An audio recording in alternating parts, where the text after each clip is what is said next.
Hello friend, welcome back to my YouTube channel true story में आप सभी का स्वागत है। सभी को राधे राधे, सभी को जय श्री राम।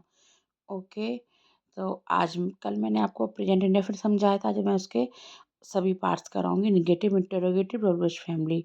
ठीक है, वीडियो थोड़ी लॉन्ग जाएगी तो आप लोग आगे बने रहिए। सबसे पहले तो आप लोगों को ये समझना है first person, second person and third person. ठीक है, आई माने क्या होता है? मैं।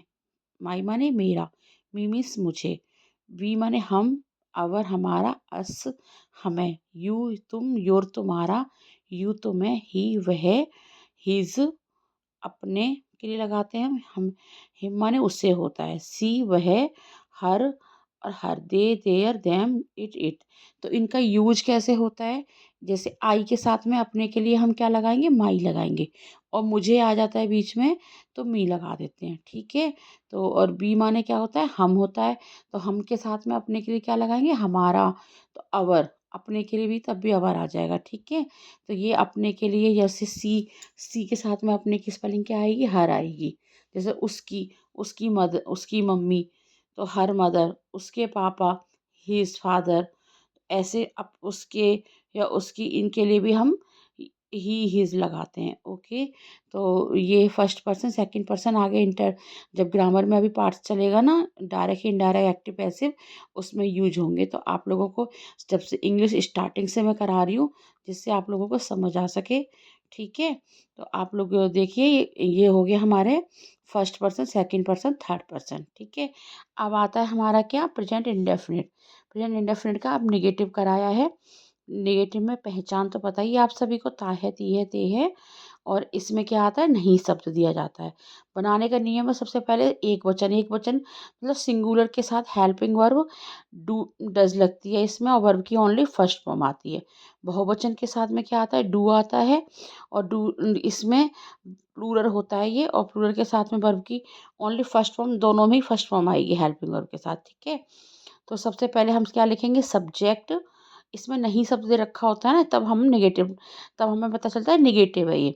तो subject plus helping verb plus not plus verb की फर्स्ट फॉर्म के plus object plus other verb. जैसे कि एग्जाम्पल, राधा स्कूल नहीं जाती है, तो राधा क्या है? सिंगुलर है।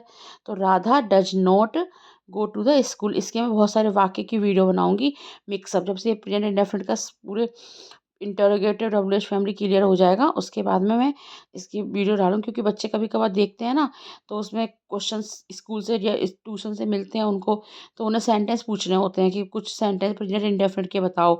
तो इसलिए आप सभी को समझ में भी आएगा। ठीक है, अब इसमें मोस्ट इम्पोर्टेंट एक चीज़ क्या है? सबसे पहले वर्ब। वर्ब जरूरी होती है आना। तो first form, second form, third form, ये तो ज़रूरी है लर्न करना।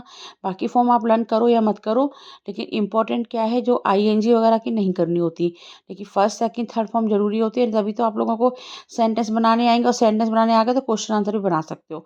कुछ भी, लेटर राइटिंग, नोटिस राइटिंग, कुछ भी कर सकते हो अगर सेंटेंस क्लियर हो गए तो सबसे पहले कम, कम मीन्स क्या होता है? आना।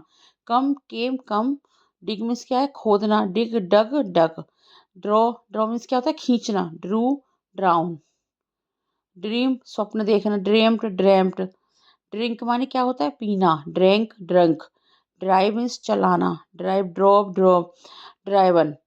ईट, ate, eaten. Fall, fell, fallen. Flee, flee, fled, fled. Fight, fought, fought. Fly, flew, flown. Forbid, forbade, forbidden. Forget, forgot, forgotten. Freeze, froze, frozen. Get, got, gotten, या गॉट भी कर सकते हैं हम। ठीक है, give, gave, given. Grind, ground, ground. क्योंकि देखो ये वर्ब याद होंगी ना, पीसना। ग्रो, ग्रो मीन्स बढ़ना। ग्रू, ग्राउंड। तो ये आप लोगों को क्या? हैंग, हैंग मीन्स फांसी पर चढ़ना। Hanged, hanged. अब ये वर्ब याद होंगी तो इनसे सेंटेंस बनाने में बहुत आसानी हो जाएगी। नहीं तो वर्ब याद नहीं होंगी तो कैसे करोगे बताओ? वर्ब याद होना जरूरी होती है, इसलिए मैंने अभी कुछ वर्ब लिखी हैं जो मोस्टली इंपॉर्टेंट होती हैं, और सेंटेंस क्या, क्वेश्चन आंसर भी बना सकते हैं हम इससे। ठीक है, सब कुछ कर सकते हैं, टेंस क्लियर हो जाता है, स्पीकिंग भी आती है इससे। स्पीकिंग, और ये सब कुछ मेरे नोट्स हैं, मेरे खुद के बनाए हुए नोट्स हैं ये, जो मैं सेंटेंस करा रही हूँ आप लोगों को। ऐसे बिल्कुल सिंपल भाषा में नोट्स कहीं नहीं मिलेंगे। तो अभी देखो इंटरोगेटिव सेंटेंस है। देखो फ्रेंड्स, सभी को मैं बता दूं, इनमें करने में बहुत टाइम लगता है, पूरे 2-2 3-3 घंटे बनाने में नोट्स निकल जाते हैं। तो आप लोग मेरी मेहनत को थोड़ा सराहना देना चाहते हो तो प्लीज़ लाइक एंड कमेंट ज़रूर कीजिएगा, और मेरी वीडियो को अच्छी लगे तो शेयर भी ज़रूर करना, ठीक है। इंटरोगेटिव में क्या है, क्या शब्द शुरू में आता है। तो बनाने का नियम है, सबसे पहले क्या शब्द शुरू में आता है, जैसे हेल्पिंग वर्ब प्लस क्या आएगा, सब्जेक्ट प्लस वर्ब की first form plus object plus other verbs. तो हेल्पिंग वर्ब पता ही है आपको, डू या डज होती है। तो जैसे कि क्या राधा खाना खाती है, तो does Radha eat the food. तो डज हेल्पिंग वर्ब हो गई हमारी, तो स्टार्टिंग में आती है ये, ठीक है। इनमें सेंटेंसों में क्या होता है कि बहुत बच्चे कन्फ्यूजन कर देते हैं कि क्या शब्द शुरू में दे दिया है तो वो डब्ल्यू एच फैमिली लगा देते हैं, बट ऐसा नहीं है। सेंटेंस को जो सेंटेंस के रूल्स हैं उसी हिसाब से बनाना चाहिए। हम अपनी मर्जी से तो ना बनाते हैं कि हम कोई सा भी क्वेश्चन में कुछ भी डाल देंगे। क्या वे स्कूल जाते हैं, do they go to school. क्या हम खाना खाते हैं, do we eat the food, ठीक है। अब इंटरोगेटिव नेगेटिव में क्या है, इसमें भी थोड़ा सा रहता है कि हेल्पिंग वर्ब हो गई plus subject plus not plus verb की first form plus object plus other verbs. तो सब्जेक्ट के बाद नोट आता है, क्या मैं बाजार नहीं जाती हूँ, तो do I not go to the market, do I not go to the market. क्या वे बाजार नहीं जाते हैं, तो do they not go to the market.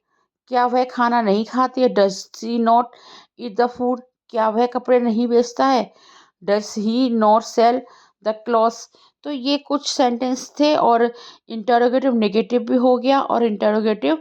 तो इसमें क्या था कि इंटरोगेटिव जो सेंटेंस होता है इसमें क्या शब्द शुरू में आता है, ठीक है। तो आप लोगों को ये अच्छे से, जैसे कोई क्वेश्चन पूछते हैं हम, जैसे जैसे बहुत सी चीज़ बोल देते हैं, जैसे सामने वाले को पागल बोलना है, are you mad, are you crazy, ऐसे बोल देते हैं। तो ये कैसे बोलते हैं कि इनमें कि क्या शब्द, जैसे क्या माने क्या होता है तुम्हारा, तो हिंदी और इंग्लिश में मैं दोनों में कन्वर्ट करके समझा रही हूँ इसी वजह, जिससे कि बच्चों को समझ में आए अच्छी तरीके से। देखो मैं इतनी अच्छी टीचर तो मैं अपने आप को नहीं कहूँगी, बट ये मेरे नोट्स हैं। तो आप लोगों को अगर मेरे नोट्स पसंद आए तो मुझे ज़रूर बताना कमेंट करके, और कैसा समझ में आ रहा है। अगर आप लोगों ने मेरी तरीके से इंग्लिश ये ग्रामर क्लियर कर रही ना, 100% की गारंटी देती हूँ, कहीं पर ही मात नहीं खाओगे। टेंसेस में क्या, स्पीकिंग में क्या, या आप कोई भी क्वेश्चन आंसर बनाने में, कहीं पर भी कोई प्रॉब्लम नहीं आएगी, जब तक अगर आप ये सेंटेंस अच्छे से क्लियर कर लेते हो तो। मैं आप लोगों को बहुत बारीकी तरीके से समझा रही हूँ। अब आता है हमारा डब्ल्यू एच फैमिली, क्या कब कैसे बीच में आते हैं, ठीक है। बनाने का नियम, W H family plus helping और प्लस सब्जेक्ट प्लस वर्ब की फर्स्ट फॉर्म वही आती है, plus object plus other verb plus question mark का चिन्ह होता है। इसमें आता है जैसे डब्ल्यू एच फैमिली जब अगर बीच में आता है ना, तो हम इसमें बनाते हैं, राधा खाना क्यों खाती है, तो why does Radha eat the food. Ram कहाँ रहते हैं, why where does Ram live, मतलब राम जी कहाँ पे रहते हैं। या राम, मैंने लड़के का नाम वैसे ही लिखा है, राम कहाँ रहते हैं, तो वेयर डज राम लिव, ठीक है।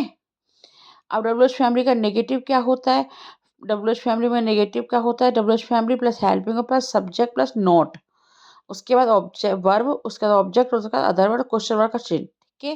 जैसे मोहन बाजार क्यों नहीं जाता, ये क्वेश्चन पूछ रहे हैं हम, क्वेश्चन पूछने में और क्वेश्चन बनाने में बीच में आते हैं ना वे डब्ल्यू एच फैमिली के वर्ड।